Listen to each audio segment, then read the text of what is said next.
अस्सलाम वालेकुम दोस्तों, चाल आप खुश है चाचा भला है दोस्तों। क्या हाल है? ठीक ठाक हो? तबीयत सही है भाईजान? आज हमारे पास छाछरों से बंदे आए हैं गाड़ी लेने के लिए।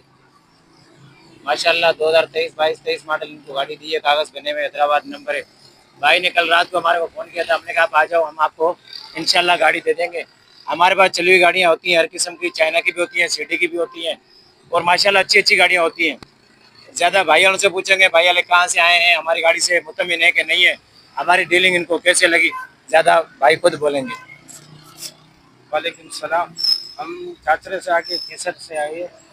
तो 40 किलोमीटर है। गाड़ी अच्छी है, बेहतरीन है माशाल्लाह। तो भाई अशरफ हमें क्या बोलोगे, क्या है क्या नहीं है? आप भले सिटी में बता दो, घर वाले लोग अल्लाह सुनाए। जी शुक्र है, गाड़ी माशाल्लाह भली है, पसंद आई, बिल्कुल जरूर गाड़ी साफ सुथरी है।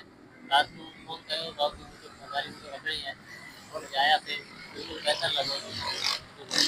माशाल्लाह घर माण्हू ॾाढा मोहबती माण्हू, घर वारा माण्हू ॾाढा मोहबती कुर्ब वारा माण्हू। तव्हां प्यार ॾिनो, मोहबत ॾिनो, अलाह साईं तव्हां ख़ुशि रखे, ख़ुशि हुजो, आबाद हुजो।